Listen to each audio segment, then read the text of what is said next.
Have you ever noticed how the heaviest burdens we carry aren't the ones we can see? At 62, I discovered something that completely transformed my life, and it wasn't what I expected.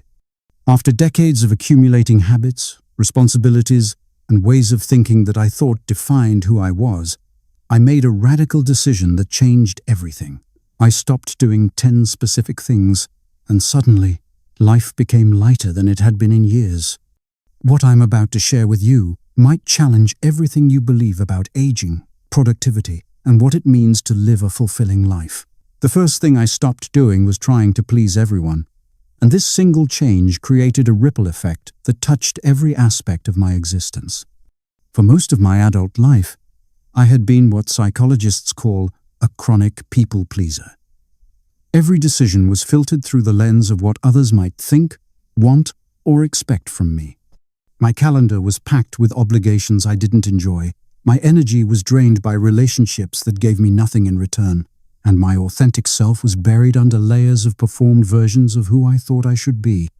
The breakthrough came during a particularly overwhelming week when I realized I had committed to 6 different events in 5 days, none of which I actually wanted to attend.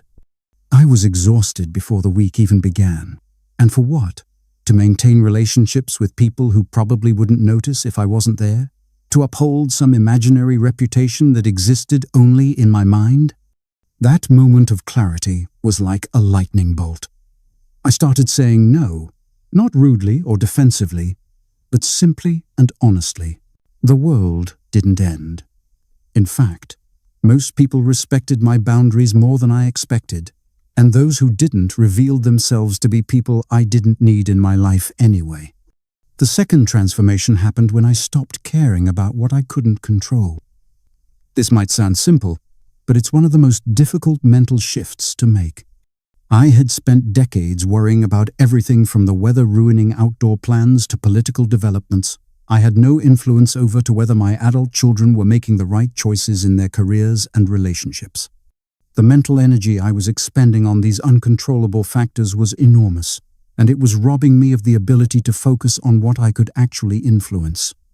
I developed what I call the sphere of influence practice. Every morning, I would mentally categorize my concerns into 2 circles: things I can control and things I cannot. The weather, other people's decisions, economic trends, aging parents' health issues, global events, my grown children's life choices, all went into the cannot control circle. My responses, my attitude, my daily habits, how I spent my time and energy, my health choices, my financial decisions within my means, these stayed in the can control circle. The relief was immediate and profound. Instead of carrying the weight of the entire world, I was only responsible for my small but manageable sphere. The third thing I abandoned was the pursuit of perfection, and this might have been the most liberating change of all. Perfectionism had been my constant companion for 6 decades. Every project had to be flawless. Every social interaction had to go smoothly. Every decision had to be the absolutely optimal choice. The anxiety this created was crushing. I would spend hours researching the best restaurant for a simple dinner out, agonizing over every purchase to ensure I was getting the absolute best value, and revising emails multiple times before sending them. When I finally gave myself permission to be good enough, something beautiful happened. I started finishing projects that had been stalled for months because they weren't quite perfect yet. I began enjoying social situations instead of analyzing every word I spoke. I made decisions faster and found that most of the time, good enough really was good enough. The irony was that by lowering my impossible standards, the quality of my life actually improved dramatically. The fourth shift involved stopping my attempts to change other people. This was perhaps the most emotionally challenging change because it required me to accept people I loved exactly as they were, even when their choices seemed destructive or misguided. I had been operating under the delusion that if I just found the right words, the right approach, the right moment, I could help people see what they were doing wrong and motivate them to change.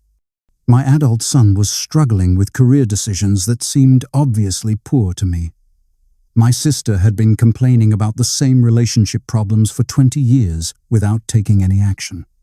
My neighbor continued habits that were clearly impacting his health, despite my well-meaning suggestions. I finally realized that my efforts to change them were creating tension in our relationships and stress in my life, while accomplishing absolutely nothing positive. When I stopped giving unsolicited advice, stopped trying to fix everyone's problems, and started simply listening and supporting, my relationships transformed. People felt less judged, more accepted, and paradoxically, some of them began making positive changes on their own timeline, in their own way. I learned that love sometimes means stepping back and trusting people to figure out their own lives. The fifth thing I eliminated was living in the past. I don't mean cherishing good memories or learning from previous experiences. I mean the endless mental loops of regret, resentment, and what-if scenarios that were keeping me trapped in decades-old emotional patterns. I would replay conversations from years ago, imagining what I should have said. I would torture myself with decisions I wished I had made differently. I would maintain grudges against people who had hurt me long ago, some of whom were no longer even in my life. This mental time travel was stealing my present moments. While I was busy rehashing the past or worrying about the future, I was missing the only time I actually had any power over right now. I started a practice of catching myself when my mind wandered backward into regret or forward into anxiety. Instead of fighting these thoughts, I would acknowledge them and then consciously redirect my attention to something I could see, hear, touch, or do in the present moment. The sixth change involved stopping my comparison to others, which had become an unconscious but constant background process. Social media had made this worse, but the tendency had been there long before Facebook and Instagram existed. I would compare my house to my neighbors, my retirement savings to my friends, my health to other people my age, my marriage to what I observed in other couples. These comparisons were poison to my contentment. The truth I finally accepted was that comparison is always unfair because I was comparing my inside experience to other people's outside appearances. I didn't know what struggles they were dealing with privately, what sacrifices they had made to achieve what I was envying, or whether they were actually as happy as they appeared. More importantly, I realized that my life's value wasn't determined by how it measured up to anyone else's life. My job was to make my life as meaningful and joyful as possible, according to my own values and circumstances. The seventh thing I stopped was overscheduling myself. My calendar had become a tyrant that controlled every aspect of my day. I was booking appointments and activities back to back, leaving no space for spontaneity, rest, or the unexpected opportunities that make life interesting. I was rushing from one commitment to the next, never fully present for any of them because I was already mentally preparing for what came next. I started building what I call breathing room into my schedule. Instead of booking appointments one right after another, I would leave gaps. Instead of planning every weekend completely full, I would reserve entire afternoons for whatever might come up. This space allowed me to be more present with friends when we got together because I wasn't watching the clock. It gave me time to process experiences instead of immediately moving on to the next item on my agenda. Paradoxically, by doing less, I started enjoying everything more. The eighth transformation happened when I stopped buying things I didn't need. Consumer culture had convinced me that happiness was always just one purchase away. A new gadget would make me more efficient. Different clothes would make me feel more confident. Home improvements would bring me satisfaction. The latest book or course would finally give me the knowledge I was seeking. I was caught in an endless cycle of acquisition that was cluttering my home, draining my finances, and failing to deliver the promised fulfillment. I implemented a waiting period before making any non-essential purchases. If I wanted something, I would write it down and wait 30 days. Most of the time, the desire disappeared completely. When it didn't, I would ask myself whether this item would truly add value to my life or whether I was just responding to advertising or social pressure. This practice didn't just save me money, it helped me discover that I already owned most of what I needed to be happy. The ninth change was stopping my attempts to be productive every moment of the day. Somewhere along the way, I had absorbed the message that every hour should be optimized, every activity should serve a purpose, and any time spent not actively working toward a goal was time wasted. I felt guilty reading fiction instead of non-fiction. I couldn't enjoy a simple walk without listening to a podcast to make it educational. I would feel anxious during unstructured time, as if I should be doing something more important. Learning to embrace what others might call doing nothing was revolutionary. I started taking walks just to walk, not to get exercise or listen to audiobooks. I would sit in my garden without bringing a book or my phone, just observing the plants and birds and sky. I began to understand that rest and reflection aren't laziness. They're essential components of a balanced life. Some of my best ideas and most peaceful moments came during these supposedly unproductive times.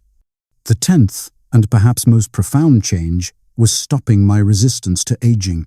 I had been fighting the natural process of getting older with every weapon available. Anti-aging creams, exhausting exercise routines aimed at recapturing my youth, attempts to dress and act like I was decades younger, and a constant internal narrative of loss and decline.